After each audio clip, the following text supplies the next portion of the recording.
মোদি দোভালের ঘাম ছোটালেন ইউনূস শীর্ষক উপসম্পাদকীয়টি লিখেছেন আমার দেশের সহযোগী সম্পাদক আলফাজ আনাম। শেখ হাসিনার পতন ও পলায়নের পর গণ অভ্যুত্থানের মধ্যে দিয়ে বিপুল জনসমর্থন নিয়ে ডক্টর ইউনূসের নেতৃত্বে গঠিত হয় অন্তর্বর্তী সরকার। এ সরকারের প্রধান হিসেবে যাতে ডক্টর ইউনূস দায়িত্ব নিতে না পারেন সেজন্য ভারত শুরু থেকেই সব শক্তি নিয়োগ করেছিল, কিন্তু ছাত্র জনতার অনড় অবস্থানের কারণে ডক্টর ইউনূস শেষ পর্যন্ত দায়িত্ব গ্রহণ করেন। অন্তর্বর্তী সরকারের দায়িত্ব গ্রহণের পর থেকে ভারত নানাভাবে বুঝিয়ে দেয় এ সরকারের সঙ্গে তারা কাজ করতে আগ্রহী নয়। ভারতের সেনাপ্রধান থেকে শুরু করে সাউথ ব্লকের কর্মকর্তা এমনকি গণমাধ্যম পর্যন্ত ডক্টর ইউনূসকে ম্যান্ডেটবিহীন সরকার প্রধান হিসেবে তুলে ধরার চেষ্টা করে। এমন ইঙ্গিত দেয়া হয় পরবর্তী নির্বাচিত সরকার না আসা পর্যন্ত এ সরকারের সঙ্গে দুদেশের নীতি নির্ধারণী বিষয়ে কোনো আলোচনাই হবে না। এমনকি বাংলাদেশের দিক থেকে যোগাযোগ করা হলেও ডক্টর ইউনূসের সঙ্গে ভারতের প্রধানমন্ত্রী নরেন্দ্র মোদী বৈঠকে বসতে পর্যন্ত রাজি ছিলেন না। ভারতের কৌশল ছিল ডক্টর ইউনূসের সরকারের উপর চাপ সৃষ্টি করে হাসিনা ও তার দলকে রাজনীতিতে পুনর্বাসনের সুযোগ সৃষ্টি করা। হাসিনা ভারতের স্বার্থ পূরণে যেসব অসম চুক্তি করেছে সেগুলো ধারাবাহিকতা বজায় রাখা, একই সঙ্গে হাসিনা আমলের ভারত কেন্দ্রিক পররাষ্ট্র নীতির ধারা যেন অব্যাহত রাখা যায় সেজন্য নানামুখী তৎপরতা চালানো হয়। ডক্টর ইউনূসের সরকার ভারতের এই চাপ এড়ানোর জন্য ক্ষুদ্র রাষ্ট্রের নিরাপত্তার সেই পুরনো কৌশল গ্রহণ করে। ক্ষুদ্র দেশগুলো হলো সমুদ্রে থাকা ছোট মাছের মতো, যেগুলো হাঙরের মুখে না পড়ার জন্য তার আশপাশে ঘোরাফেরা করে, অর্থাৎ সব বড় শক্তির সঙ্গে সে সম্পর্ক বজায় রাখে যাতে কেউ তাকে গ্রাস করতে না পারে। ডক্টর ইউনূস দায়িত্ব গ্রহণের পর এশিয়ার আরেক পরাশক্তি চীনের সঙ্গে সম্পর্ক ঘনিষ্ঠভাবে এগিয়ে নেওয়ার চেষ্টা করেন। চীনে হাইনান প্রদেশের এক বাণিজ্য সম্মেলনে ডক্টর ইউনূস বাংলাদেশে বঙ্গোপসাগর ঘিরে বাণিজ্য ও ব্যবসা সম্প্রসারণের সম্ভাবনার কথা তুলে ধরেন। তিনি বলেন, নেপাল ও ভুটান স্থলবেষ্টিত দেশ যাদের কোনো সমুদ্র নেই। ভারতের 7টি উত্তর পূর্ব রাজ্য স্থলবেষ্টিত। বাংলাদেশ এই অঞ্চলের জন্য সমুদ্রের একমাত্র অভিভাবক। তিনি এসব দেশের মধ্যে যোগাযোগ সংযোগ স্থাপনের উপর জোর দেন, যা বাণিজ্য বৃদ্ধিতে সহায়ক হবে। তিনি বলেন, চীন এটাকে কাজে লাগিয়ে অর্থনৈতিক কর্মকাণ্ড প্রসারের কথা ভাবতে পারে।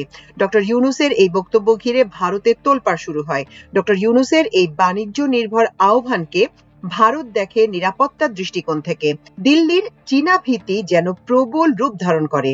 ৬২র যুদ্ধে অরুণাচল হারানোর দগদগে ক্ষত ভারতের নীতি নির্ধারকদের সবসময় তাড়া করে। এর আগে ডক্টর ইউনূস দায়িত্ব গ্রহণের পর ভারতীয় গণমাধ্যমকে স্পষ্টভাবে জানিয়ে দিয়েছিলেন, বাংলাদেশে যে কোনো ধরনের অস্থিরতা সৃষ্টির চেষ্টা করা হলে তার প্রভাব উত্তর পূর্ব ভারত সহ পুরো অঞ্চলে পড়বে। ডক্টর ইউনূসের এই কূটনৈতিক কৌশল ভারতকে বাধ্য করে বাংলাদেশের সঙ্গে আলোচনায় বসতে। এই বক্তব্য রাখার এক সপ্তাহ পার না হতেই থাইল্যান্ডের রাজধানী ব্যাংককে বিমস্টেক সম্মেলনে দ্বিপক্ষীয় বৈঠকে বসেন মোদি ইউনূস।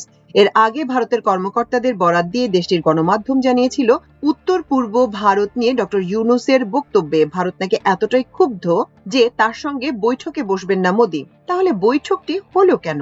এই প্রশ্নের জবাব দিয়েছেন কলকাতার আনন্দবাজার পত্রিকার কূটনৈতিক প্রতিবেদক অগ্নি রায়। এই বৈঠকের কারণ সম্পর্কে বলেছেন, এই কথাটা স্পষ্ট করেই বলতে হচ্ছে, অনেক কাটাছেঁড়া বিচার বিশ্লেষণের পর ইউনূসের সঙ্গে সাক্ষাতের সিদ্ধান্ত কার্যত বাধ্য হয়ে শেষ মুহূর্তে নিতে হয়েছে প্রধানমন্ত্রীকে। তিনি অনন্যপায় হয়ে পড়েছিলেন অন্তর্বর্তী সরকারের কূটনৈতিক নকশার সামনে। বিশ্লেষকরা বলেন, এটা আর অজানা নয় যে এই অঞ্চলে যখন কোনো দেশের সরকার চীনের দিকে ঝুঁকতে উদ্যত হয় বা ঘনিষ্ঠতা বাড়ায়, এমনকি বাড়ানোর ভানও করে, ভারতের কালো ঘাম ছুটতে থাকে। ডক্টর ইউনূসের কূটনৈতিক কৌশলে যে ভারতের কালো ঘাম ছুটছিল তা বোঝা খুব কঠিন বিষয় নয়। প্রধান উপদেষ্টার প্রেস সচিব শফিকুল আলম মোদির সঙ্গে ডক্টর মোহাম্মদ ইউনূসের বৈঠক নিয়ে ফেসবুকে জানান, দ্বিপক্ষীয় বৈঠকে ভারতের প্রধানমন্ত্রী নরেন্দ্র মোদী বাংলাদেশের প্রধান উপদেষ্টা অধ্যাপক ডক্টর মোহাম্মদ ইউনূসের প্রতি শ্রদ্ধাশীল ছিলেন। এছাড়া শেখ হাসিনার প্রত্যার্পণ ইস্যুতে কথা বলার সময় মোদী নেতিবাচক ছিলেন না। সেই সঙ্গে প্রেস সচিব মোদীকে উদ্ধৃত করে লেখেন, শেখ হাসিনার সঙ্গে ভারতের সুসম্পর্ক থাকাকালে আমরা আপনার প্রতি তার অর্থাৎ হাসিনার অসম্মানজনক আচরণ দেখেছি, কিন্তু আমরা আপনাকে শ্রদ্ধা ও সম্মান জানিয়েছি। আনন্দবাজার পত্রিকার কূটনৈতিক প্রতিবেদক জানাচ্ছেন, ভারত ডক্টর ইউনূস সরকার গ্রহণযোগ্যতা পাক তা চায়নি। সে কারণে বাংলাদেশের পক্ষ থেকে একসময় বৈঠকের আগ্রহ দেখানো হলেও তাতে সাড়া দেওয়া হয়নি। বিশেষ করে ভারতের নিরাপত্তা উপদেষ্টা অজিত দোভাল কখনো চাননি বৈঠকটি হোক। ভারতের গোয়েন্দা ইন্টেলিজেন্স ব্যুরো বা আইবির সাবেক কর্মকর্তা অজিত দোভালকে অনেক ক্ষেত্রে পররাষ্ট্রমন্ত্রী জয়শঙ্করের চেয়েও বেশি ক্ষমতাধর মনে করা হয়। স্পাই মাস্টার হিসেবে তার অতি সফল একটি চরিত্র দাঁড় করানোর চেষ্টা করে ভারতের গণমাধ্যম।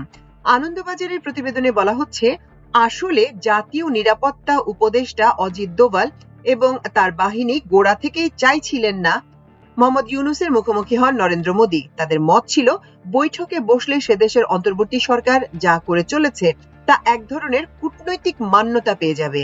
বৈঠকের পর নিজেরা কাড়া নাকাড়া বাজিয়ে ন্যারেটিভ তৈরি করার সুযোগ পাবে।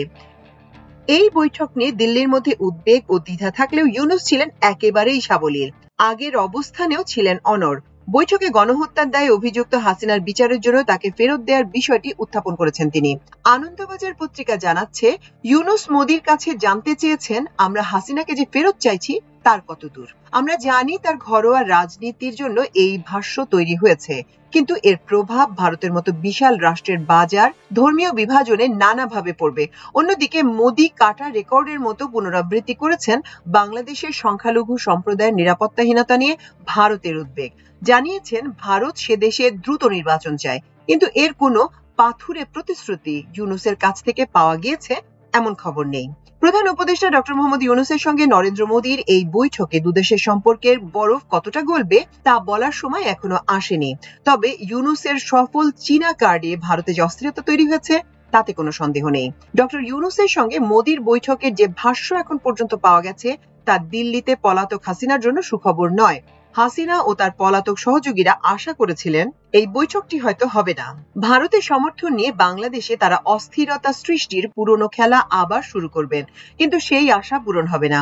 ভারত অন্তত এই বাস্তবতা বুঝতে পেরেছে, হাসিনাকে সমর্থন দিয়ে আবার বাংলাদেশে পুনর্বাসন কোনোভাবেই সম্ভব না। ডক্টর মোহাম্মদ ইউনূসের উপর হাসিনা যে নিপীড়ন চালিয়েছেন তা মোদিও স্বীকার করেছেন। এর মধ্যে দিয়ে হাসিনা স্বেচ্ছাচারিতা ও নিপীড়নমূলক শাসনের স্বীকৃতি দিতে বাধ্য হলেন মোদি। যদিও হাসিনার ১.৫ দশকের গুম খুন নির্বিচারে ছাত্র জনতার হত্যার দায় দিল্লি এড়াতে পারে না। প্রণব মোদির সমর্থন নিয়ে হাসিনা দানব হয়ে উঠেছিলেন। বাংলাদেশের সঙ্গে ভারত যদি সত্যি সুসম্পর্ক চায় তাহলে প্রথমে হাসিনার মুখ বন্ধ করতে হবে। ডক্টর মোহাম্মদ ইউনূস শুরুতেই তা দিল্লিকে জানিয়েছিলেন। মোদির সঙ্গে বৈঠকে হাসিনাকে ফেরত চেয়ে তিনি আবার জানিয়ে দিয়েছেন এ ব্যাপারে তিনি কতটা অনড়। তবে এই বৈঠকের পর পলাতক হাসিনা ও তার সহযোগীদের মধ্যে হতাশা আরো তীব্র রূপ নেবে। তিনি এখনো দম্ভ ভরে দেশে ফেরার ঘোষণা দিচ্ছেন, কখনো কবিতা আবৃত্তি করে সময় কাটাচ্ছেন, আবার পরিত্যক্ত আওয়ামী লীগ অফিস উদ্ধার করতে না পারার জন্য নেতাকর্মীদের দোষারোপ করছেন, এমনকি খুনের উস্কানি দিচ্ছেন। নেতাকর্মীদের বিপদের মুখে ঠেলে দিয়ে হাসিনা দেশ ছেড়ে পালিয়ে গেছেন। আওয়ামী লীগের নেতাকর্মীদের এই বাস্তবতা বোঝার সময় এসেছে। গণধিকৃত পালিয়ে যাওয়া স্বৈর শাসকরা দেশে ফিরে আর রাজনীতিতে পুনর্বাসিত হতে পারে না। বিদেশ হয় তাদের শেষ ঠিকানা।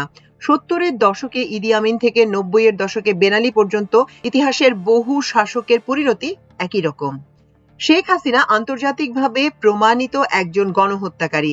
এরপরও আওয়ামী লীগ নেতাকর্মীদের অনেকে আশা করে আছেন শেখ হাসিনা আবার দেশের রাজনীতিতে ফিরে আসবেন। এই আশার অন্যতম কারণ হলো শেখ হাসিনার প্রতি ভারতের সমর্থন এবং দিল্লিতে তার অবস্থান। কিন্তু এই আশা যে পূরণ হওয়ার নয় তার আলামত এখন সুস্পষ্ট হয়ে উঠেছে। ভারত বাস্তব কারণে হাসিনাকে পরিত্যাগ করতে বাধ্য হচ্ছে।